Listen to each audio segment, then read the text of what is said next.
Gold trusted gold buyers తాకట్టులో ఉన్న బంగారాన్ని విడిపించి ఈ రోజు ఉన్న మార్కెట్ ధరకే కొనబడును. మరిన్ని వివరాలకు సంప్రదించండి 77107720. కేంద్రంలో సంపూర్ణ మద్దతు ఇస్తున్నటువంటి ఆంధ్రప్రదేశ్ ఎంపీలు రాష్ట్రానికి సంబంధించిన విషయంలో బడ్జెట్లో నిధులు తీసుకురాలేకపోయారు, కేంద్రాన్ని ప్రశ్నించలేకపోయారంటూ వైసీపీ నేతలు మాట్లాడుతున్నారు. ప్రస్తుతం దీనిపై మనతో మాట్లాడడానికి బీజేపీ నేత యామిని శర్మ ఉన్నారు. మేడం, రోజా కూడా నిన్న ఒక ట్వీట్ చేశారు. గతంలో వైసీపీ హయాంలో ఉన్నప్పుడు కేంద్రానికి సంపూర్ణ మద్దతు ఉన్నప్పుడు మేము ఆంధ్రప్రదేశ్ ప్రయోజనాల కోసం ఫైట్ చేశాము, పోలవరానికి సంబంధించి విశాఖ స్టీల్ ప్లాంట్ నిధుల విషయంలో ఫైట్ చేశాం. కానీ ఇప్పుడు కేంద్రంలో ఆంధ్రప్రదేశ్ ఎంపీలు కీలకంగా ఉన్న సమయంలో కూడా కనీసం ప్రశ్నించలేకపోయారు, రాష్ట్రానికి నిధులు తీసుకురాలేకపోయారంటూ రోజా కామెంట్ చేశారు. దీన్ని ఎలా చూస్తారు?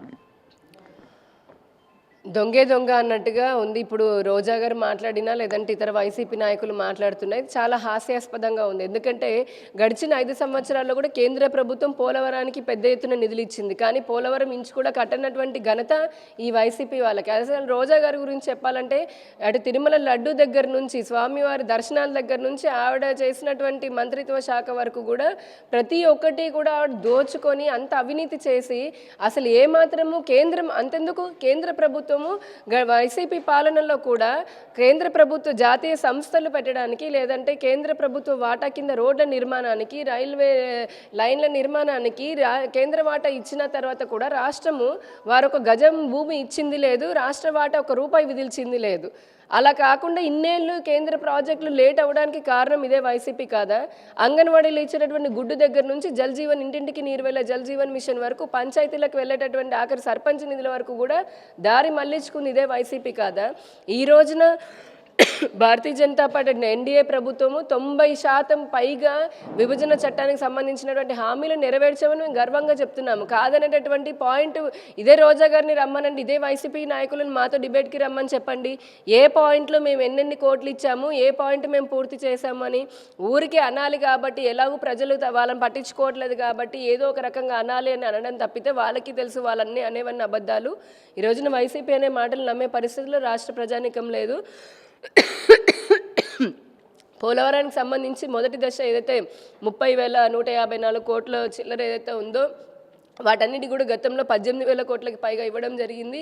ఇప్పుడు ఆ బ్యాలెన్స్ గ్రాంట్ కూడా 12,000 కోట్లుగా మన నిన్న కేంద్ర బడ్జెట్ కూడా ఆమోదం తెలిపింది. అది కాకుండా మళ్ళీ దాదాపు 5,500 కోట్ల రూపాయలను కూడా ఇదే ఈ బడ్జెట్లో ఇవ్వడం కూడా జరిగింది. ఓవరాల్గా మొత్తంగా 30,000 కోట్ల ఏదైతే పోలవరం మొదటి దశ ఉందో దానికి మొత్తం కూడా కమిటెడ్గా ఉన్నాము, నిధులు ఇచ్చాము. ఇప్పుడు మిగతా కేటాయింపులు కూడా చేశాము. 2026-27 కల్లా పోలవరాన్ని పూర్తి చేసే దిశలో అటు కేంద్ర ప్రభుత్వం ఇటు రాష్ట్ర ప్రభుత్వం కంకణబద్దులై ఉన్నాము.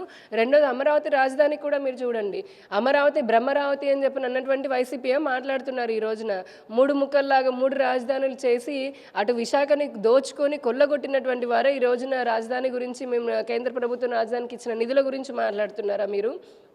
రాజధాని కోసం మొదట్లో 2,500 కోట్లు, ఆ తర్వాత 2,400 కోట్లు ఇన్ఫ్రాస్ట్రక్చర్ కోసమని, మొన్న 15,000 కోట్లు. ఇది కాకుండా హడ్కో ద్వారా ఇప్పుడు 11,000 కోట్లు, టిడ్కో కోసం అని చెప్పని మళ్ళీ హడ్కో 4,400 కోట్లు. అలానే అమరావతి రైల్వే లైన్కి 2,700 కోట్ల పైన అమరావతి స్పెషల్ రైల్వే లైన్ 57 కిలోమీటర్లతో వేస్తున్నారు ఎరుపాలెం నుంచి నంబూరు వరకు. మరి ఇవన్నీ రాజధానికి ఇన్ని వేల కోట్లు ఇస్తుంది, మరి వైసీపీ కల్లా కనిపించట్లేదా? అలానే విశాఖ ఉక్కు ప్లాంట్కి సంబంధించి మొదట్లో కూడా అటల్ బిహారీ వాజ్పేయి గారే నిధులు ఇచ్చారు. ఆ తర్వాత కూడా మొన్న 11,900 కోట్లు ఇచ్చాము. ఈ బడ్జెట్లో కూడా మళ్ళీ 3,000 కోట్లు పైగా నిధులను కేటాయించడం జరిగింది, 3,300 కోట్లు పైగా. ఇదే కాకుండా జాతీయ సంస్థలు ఏవైతే ఉన్నాయో ఈ చిత్తూరు నుంచే కదా రోజా వచ్చింది, ఈ విజయనగరం నుంచి ఉత్తరాంధ్ర నుంచే కదా బొత్స సత్యనారాయణ వచ్చింది. మరి వాళ్ళ కంటికి కనిపించట్లేదా? చిత్తూరులోనే కదా ఐఐటి 1,800 కోట్లతో పెట్టింది. అలానే ఇంకా చాలా కేంద్ర సంస్థలు చిత్తూరు, తిరుపతి, అనంతపూర్ అంటే రాయలసీమ రీజియన్లోనే కదా వచ్చింది. మరి ఉత్తరాంధ్ర రీజియన్లో కూడా ఇచ్చాం కదా. మొన్ననే ప్రధానమంత్రి గారు 2 లక్షల కోట్ల రూపాయల ప్రాజెక్టులకి ప్రారంభం కూడా చేశారు కదా. ఈ 7 నెలల్లోనే 3 లక్షల కోట్ల రూపాయలు నిన్న బడ్జెట్లో ఇచ్చినవి కాకుండా విశాఖ పోర్టుకి 730 కోట్ల రూపాయలు నిన్న కేటాయించారు. ఇవి కాకుండా ఇంకా జీరో ఫార్మింగ్ కోసం అని చెప్పని 250 కోట్లు, ఇంటర్నల్ రోడ్ల కోసం అని ఇంకొక 275 కోట్ల రూపాయలు. ఇలా ఎన్నో నిధులు వచ్చినా కూడా వారికి కళ్ళుండి గుడ్డివాళ్ళని చెప్పని అంటారు కదా, ఆ రకంగా తయారయ్యారు వీరు ఇంకా ఇలాంటివి ఎంత మాట్లాడుతుంటే వారి రాజకీయ పతనం అంతలాగా ఉంటుందని కూడా వాళ్ళు గుర్తు చేసుకోవాలి. అంటే బీహార్ ముఖ్యమంత్రి నితీష్ కుమార్ అడిగి మరీ తెచ్చుకుంటున్నారు నిధులు. ఆంధ్రప్రదేశ్ మాత్రం బీహార్తో సమానంగా ఎంపీలు కేంద్రంలో కీలకం ఉన్న సమయంలో బీహార్కి ఉన్న ప్రియారిటీ ఆంధ్రప్రదేశ్కి ఎందుకు ఉన్నట్లేదు అనే ఒక వాదనని ఇటు కాంగ్రెస్ పార్టీ షర్మిల కూడా లేవనెత్తారు, వామపక్ష పార్టీలు కూడా మాట్లాడుతున్నారు. అసలు కాంగ్రెస్కి దీని గురించి మాట్లాడే హక్కే లేదండి. నిన్న బడ్జెట్ ప్రవేశం ఇంత మంచి జనరంజకమైనటువంటి ఇటు పేద ప్రజలు, ఇటు మధ్యతరగతి ప్రజలు, అన్ని వర్గాలు, అన్ని రంగాలు కూడా అభివృద్ధి చెందే విధంగా టెక్నాలజీని ఉపయోగించుకుంటూ ప్రవేశపెట్టినటువంటి వికసిత భారత్ని చేరుకునే విధంగా ప్రవేశపెట్టినటువంటి బడ్జెట్ పైన మీడియా వాళ్ళు అడిగారు రాహుల్ గాంధీని, మీరు చూసారో లేదో, ఏంటి మీ స్పందన అంటే ఏం లేదని వెళ్ళిపోయాడు. ఆయనే చెప్పడానికి ఏమీ లేదు, ఎందుకంటే బడ్జెట్ అంత బాగుంది కాబట్టి. ఇప్పుడు ఈ కాంగ్రెస్ ఇక్కడున్న షర్మిల గారు మాట్లాడడము రాష్ట్రానికి ఏమి ఇవ్వలేదంటే, ఇందాక నేను చెప్పినట్టుగా వీళ్ళకి చెవులుండి వినలేనటువంటి వాళ్ళు, కళ్ళుండి చూడలేనటువంటి వాళ్ళు, తమ ఎలాగో ప్రజలు రాజకీయంగా దూరం పెట్టారు, ఇంకేం తోచుబడి కావట్లేదు కాబట్టి ఏదో అనాలి కాబట్టి మేము కూడా ఉన్నాం, బతికే ఉన్నాం రాజకీయంగా అని చెప్పుకోవడం కోసమని అంటున్నటువంటి మాటలు తప్పితే వాళ్ళకి తెలుసు వాళ్ళు అన్ని అబద్ధాలే చెప్తున్నారని. మేడం, ఇంకొక పొలిటికల్ ప్రశ్న. వాస్తవంగా భారతీయ జనతా పార్టీ వైసీపీలో టీడీపీ కూటమి నేతలను విమర్శలు చేసిన నేతల్ని భారతీయ జనతా పార్టీ రవిచంద్ర రెడ్డి లాంటి వాళ్ళను, లేకపోతే అడారి ఆనంద్ లాంటి ఇలాంటి వాళ్ళని బీజేపీ చేర్చుకుంటే, నిన్న నాగబాబు గారు ఒక కామెంట్ చేశారు పొంగనూరులో, వైసీపీ నుండి చాలామంది జనసేన రావడానికి సిద్ధంగా ఉన్నారు అని ఆయన కూడా కామెంట్ చేశారు. ఎందుకంటే వైసీపీ వాళ్ళు కేవలం జనసేన బీజేపీ వైపు ఎందుకు చూస్తున్నారు, వాళ్ళు టీడీపీని విమర్శలు చేసిన వాళ్ళు ఎందుకు బీజేపీ జనసేన ఎందుకు ఎంకరేజ్ చేస్తుంది?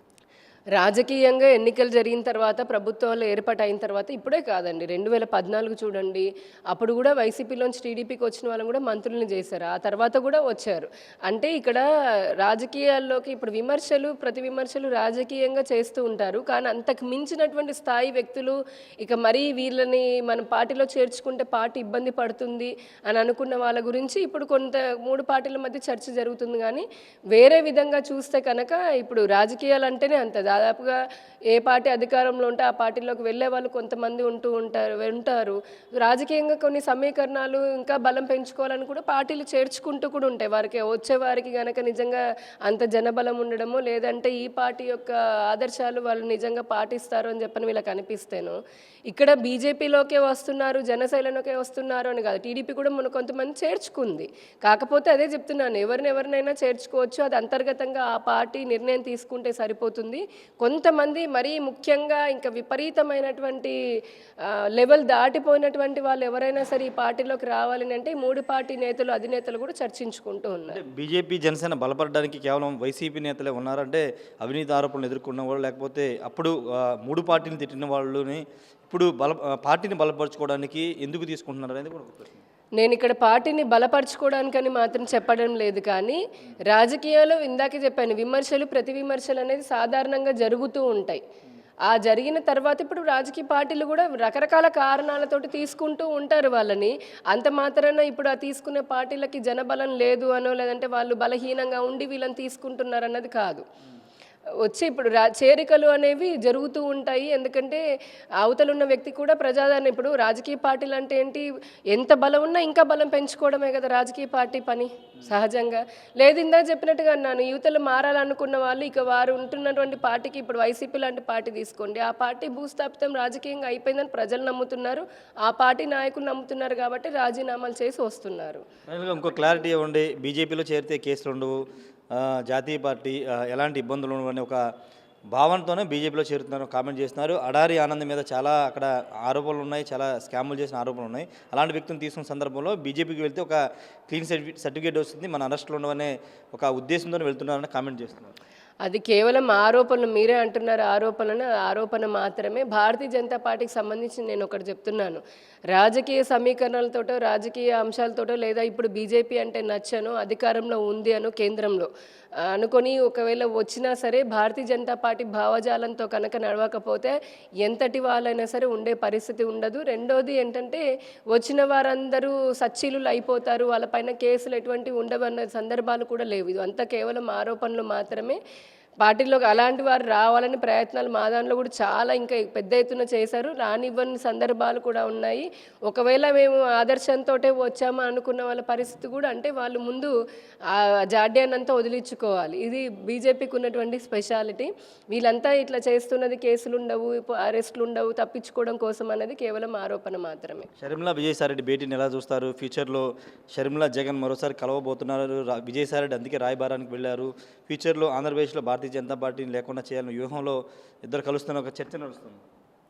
ఏది కేంద్రంలో భారతీయ జనతా పార్టీ లేకుండా అధికారం రావాలని, ఆంధ్రప్రదేశ్లో అధికారంలోకి కూడా రాకుండా ఉంచాలని చెప్పని విజయసాయిరెడ్డిను షర్మిల ప్రయత్నం చేస్తున్నారంటారా?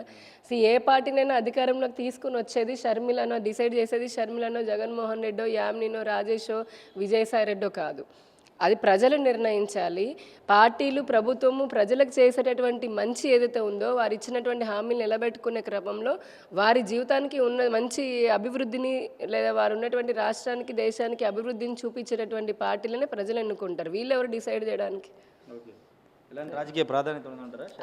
అసలు వాళ్ళు రాజకీయంగా ప్రజలే వాళ్ళని పట్టించుకోవట్లేదు. మీకు ఇంకా ఒకటి అర్థం కావట్లేదు ఏంటంటే, ఇప్పుడు మాట్లాడుతున్నటువంటి కాంగ్రెస్, దేశంలో అయినా రాష్ట్రంలో అయినా కాంగ్రెస్ని చూడండి, లేదంటే ఇటు వామపక్షాలు, అసలు వాళ్ళ గురించి తక్కువే. మనం ఎంత తక్కువ మాట్లాడుకుంటే అంత మంచిది. వైసీపీ కూడా ప్రజలే వాళ్ళని మర్చిపోయారు. అనవసరంగా మనమే మీడియా ద్వారా వాళ్ళని హైలైట్ చేస్తున్నాం అన్నది నా ఫీలింగ్.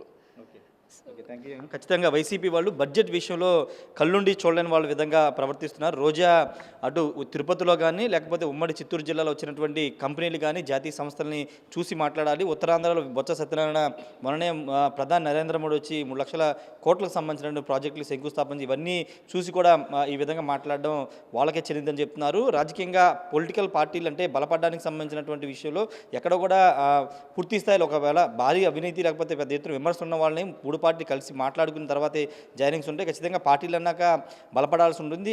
ఆ కోణంలోనే నేతలను తీసుకుంటున్నామని యామిని శర్మ అయితే చెప్తున్నారు. మరిన్ని వీడియోస్ కోసం ఛానల్ ని సబ్స్క్రైబ్ చేయండి. లేటెస్ట్ అప్డేట్స్ కోసం వాట్సాప్ ఛానల్ ని ఫాలో అవ్వండి. ఆ లింక్ డిస్క్రిప్షన్ లో ఉంది.